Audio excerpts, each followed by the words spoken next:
Hello friends, આજે આપણે બનાવીશું તુવરના દાણાના મુઠિયાનું શાક. તો એના માટે મેં શેર તુવરના દાણા લીધા છે, 3-4 મરચાં, એક આદુનો ટુકડો અને થોડુંક લસણ લઈ લીધું છે. તેને આપણે બધાને આ કટરની અંદર ક્રશ કરી દઈશું.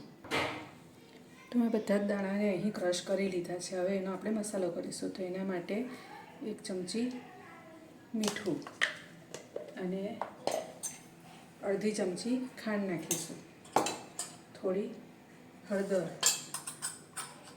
1 ચમચી ધાણા જીરું પાવડર, 1 ચમચી લાલ મસાલો અને બાઇન્ડિંગ માટે આપણે 1 વાટકી ચણાનો લોટ નાખીશું.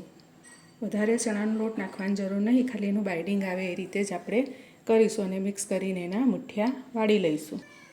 બધું સરસ રીતે મસાલો મિક્સ થઈ ગયો છે. હવે આપણે એની અંદર 1 પિંચ જેટલો ખાવાનો સોડા નાખીશું અને મિક્સ કરીને મુઠિયા વાળી લઈશું.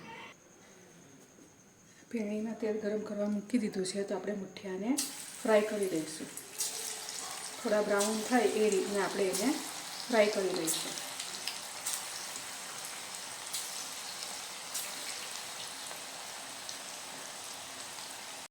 તો તમે જોઈ શકો છો ફ્રેન્ડ્સ કે આપણા બધા જ મુઠિયા તળાઈ ગયા છે.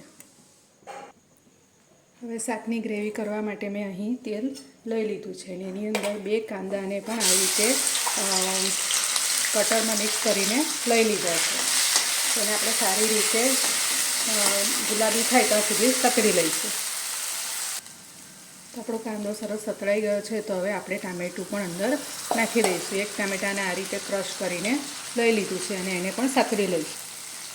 આપણું ટામેટું પણ સરસ સતળાઈ ગયું છે અને સાઈડમાંથી તેલ છૂટું પડવા માંડ્યું છે. તો હવે મસાલો કરીશું. તો મસાલામાં 1 ચમચી મરચાંની પેસ્ટ, 1 ચમચી આદુ લસણની પેસ્ટ,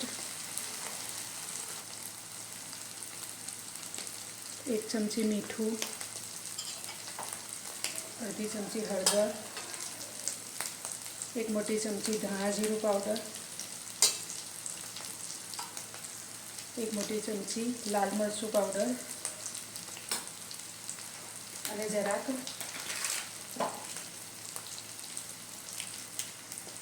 ગરમ મસાલો નાખીશું. તમે જોઈ શકો છો ફ્રેન્ડ્સ કે આપણો મસાલો પણ સરસ સતળાઈ ગયો છે. એની સાઈડમાંથી તેલ છૂટું પડવા માંડ્યું છે. તો હવે આપણે એની અંદર પાણી રેડી દઈશું.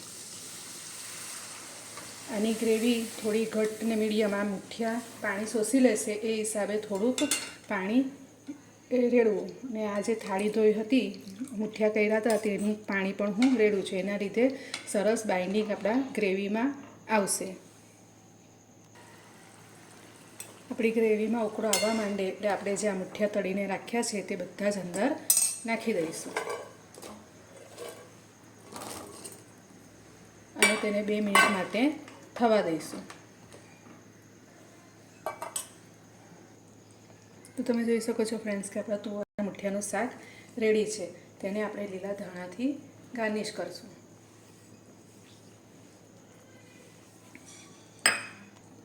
તો તમે જોઈ શકો છો ફ્રેન્ડ્સ કે આપણા તુવરના દાણાના મુઠિયાનું શાક રેડી છે. તો રેડી છે આપણા તુવરના દાણાના મુઠિયાનું શાક. તો તમે જોઈ શકો છો ફ્રેન્ડ્સ કે આપણું તુવરના દાણાના મુઠિયાનું શાક રેડી છે. મેં તેને આ રીતે પરાઠા સાથે સર્વ કર્યું છે. ખૂબ જ ટેસ્ટી અને ડિલિશિયસ.